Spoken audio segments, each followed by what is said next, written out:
नमस्ते दोस्तों, आपका हमारे यूट्यूब चैनल पर हार्दिक स्वागत है।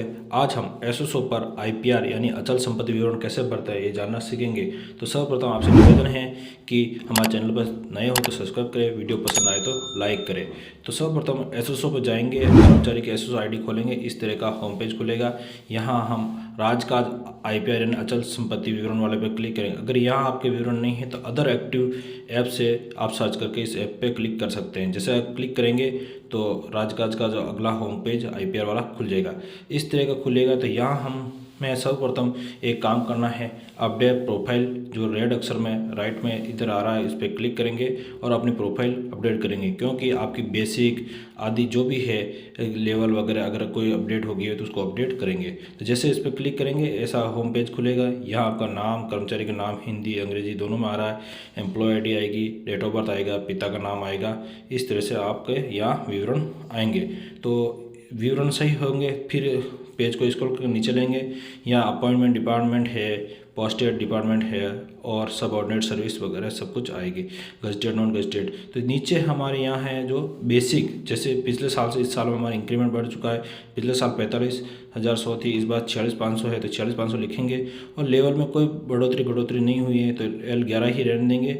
और यहाँ हम है जो कैप्चा, नीचे कैप्चा लिखेंगे और फिर इसके नीचे जो एक चेकबॉक्स है इसमें राइट का टिक कर देंगे और है जो फिर सेव पर क्लिक कर देंगे। तो इस तरह से हमारी प्रोफाइल है जो अपडेट हो जाएगी और सेव पर क्लिक कर देंगे। तो इस तरह से अब प्रोफाइल सेव करने के पश्चात इस तरह का पेज खुलेगा।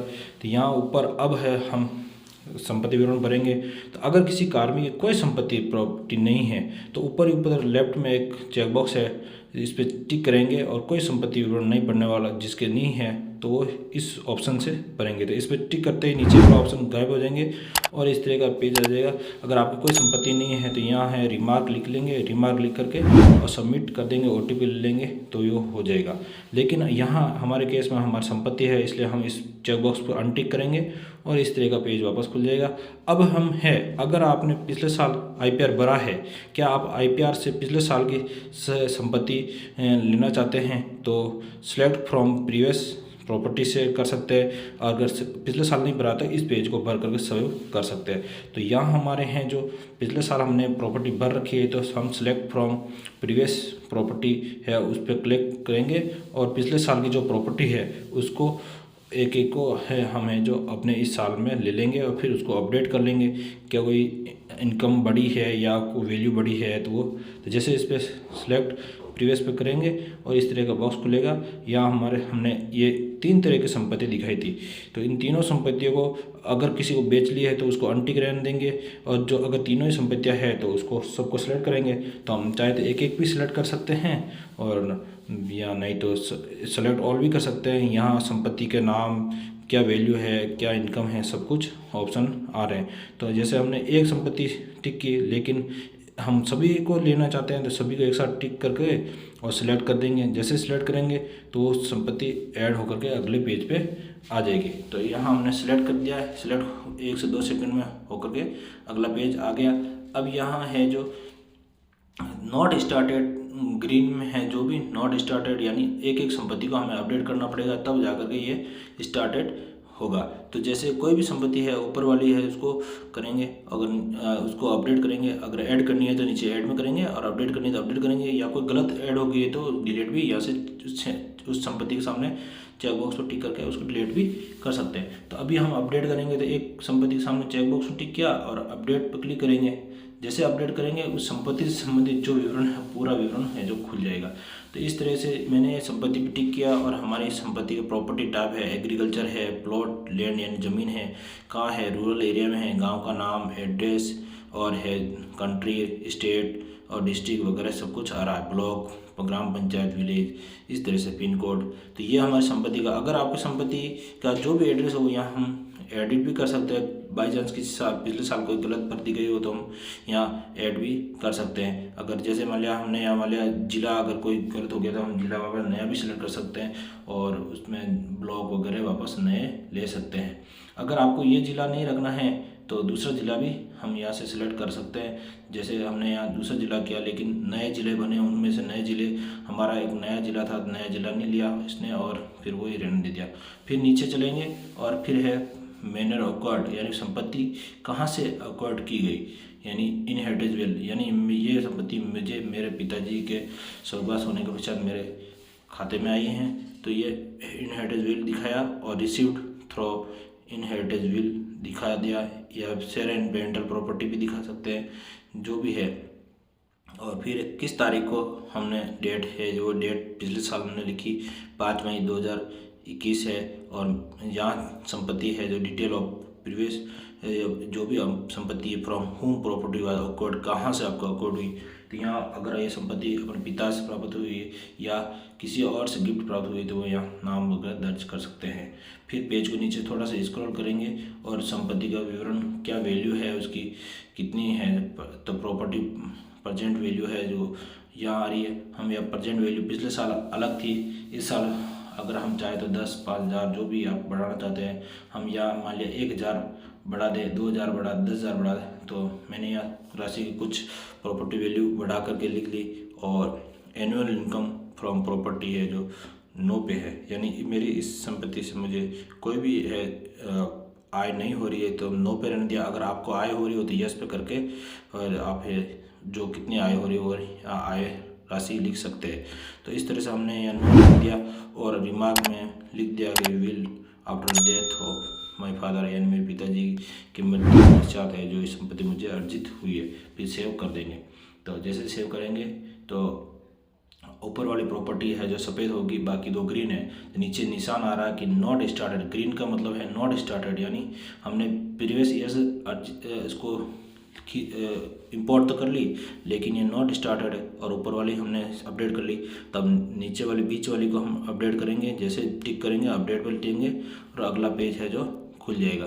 तो जैसे अगला पेज खुलेगा, इस पर इसकी संपत्ति से संबंधित विवरण, एड्रेस वगैरह क्या है वो सब कुछ खुल जाएगा और आपके सामने आ जाएगा। तो ये संपत्ति हमारे यहाँ पिताजी से प्राप्त हुई है। जो हमने ये घर है, मैंने ये घर दिखाया हूँ पिताजी से, जो इसकी जो अमाउंट है, वैल्यू ऑफ परचेंट प्रॉपर्टी वगैरह सब कुछ, एड्रेस वगैरह पिछली संपत्ति का वही है। यहाँ वैल्यू जैसे 10 लाख का मैंने घर दिखाया है, तो दिखा सकते हैं इस तरह से। एनुअल इनकम घर से कोई नहीं हो रही, नो लिखा और रिमार्क में लिख दिया। और फिर हम जो अपनी संपत्ति को सेव कर सकते हैं। जैसे इसको सेव करेंगे, ये भी स्टार्टेड में आ चुकी है। अब नीचे वाली नॉट स्टार्टेड आ रही है, इसको अपडेट करेंगे। और इसको जैसे ये संपत्ति है जो मैंने स्वयं ने खरीदी, किस जगह खरीदी, क्या खरीदी, वो सब कुछ भरने के पश्चात है, एड्रेस भरने के पश्चात नीचे लेंगे। और इसकी प्रेजेंट वैल्यू, पिछले साल मैंने 2,30,000 दिखाई इस ज़मीन की, और इस साल अनुमानित मेरा हिसाब से इस ज़मीन की वैल्यू है जो 2.5 लाख हो चुकी है। तो मैं यहाँ 2.5 लाख लिख लूँगा और annual income from property no रहने दूँगा। और रिमार्क में को भी सेल्फ परचेज कुछ भी लिख सकते हैं, फिर सेव कर देंगे। इस तरह से मैंने ये सारी संपत्तियाँ हैं जो मैंने सेव कर दी हूँ। और अब है जो कोई भी संपत्ति ऐड करनी है, मान लिया मैंने इस साल नई संपत्ति खरीदी है, तो वो ऐड ऑप्शन से हम इसके यहाँ नीचे ऐड कर सकते हैं। जैसे हम ऐड कर करके एक बताते हैं आपको संपत्ति, जैसे संपत्ति प्रॉपर्टी टाइप सबसे ऊपर आ रहा है, जिसमें प्रॉपर्टी टाइप में हम लेंगे कि भाई हमने प्रॉपर्टी कहाँ से क्या खरीदी है, एग्रीकल्चर की है, कॉमर्शियल है, रेजिडेंशियल है, इंडस्ट्रियल है। तो मान लिया एग्रीकल्चर की हो तो हम एग्रीकल्चर ले सकते हैं, जैसे एग्रीकल्चर या जो भी है। तो जैसे हमने एग्रीकल्चर पे क्लिक करते हैं, तो एग्रीकल्चर पे क्लिक कर दिया और फिर सब टाइप है जो हम लेंगे, जैसे फार्म हाउस है, प्लॉट है या अदर है। तो यहाँ हम फार्म हाउस भी ले सकते हैं, जैसे मान लिया कोई प्लॉट है, ज़मीन है तो ज़मीन ले सकते हैं। फिर वो रूरल एरिया में है, किस जगह है, रूरल है, अर्बन है, तो यहाँ हमने रूरल लिया, ग्रामीण क्षेत्र में है।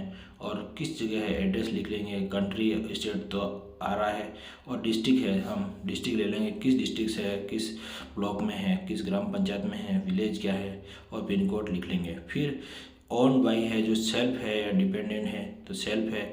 फिर है जो हम या सेल्फ, मैंने सेल्फ रख रखा। अगर आपने कोई जॉइंट में संपत्ति खरीदी है तो जॉइंट भी कर सकते हैं, जैसे मैंने स्वयं ने खरीदी तो मैंने सेल्फ करके। फिर मैंने अक्वायर्ड, परचेज, ये इनहेरिटेज विल है, गिफ्ट है। अगर आपको किसी ने संपत्ति गिफ्ट की है तो गिफ्ट ले सकते हैं, लेकिन मैंने परचेज की तो परचेज लिया। और यहाँ हम हैं जो financial support from family member, क्या सब मैंने अक्वायर्ड क्या है, तो लोन से ली है या सेविंग से लिए, तो मैंने यहाँ सेविंग से ली हूँ संपत्ति। तो यहाँ संपत्ति किस तारीख को लिए, तो आप जो भी आपने संपत्ति खरीदी उस तारीख को यहाँ लिख सकते हैं और किस दिनांक, मंथ, ईयर में आपने संपत्ति खरीदी है। तो जैसे मैंने 5 जून ले ली, तो 5 जून 2023 को संपत्ति खरीदी, तो मैंने यहाँ 5 जून 2023 लिख लिया। फिर है जो प्रॉपर्टी किससे खरीदी, यहाँ हम उस जिससे हमने ये खरीदी है, अक्वायर्ड किससे की है ये प्रॉपर्टी, उसका कॉन्टैक्ट नंबर लिख लेंगे, एड्रेस लिख लेंगे और प्रेजेंट वैल्यू ऑफ प्रॉपर्टी।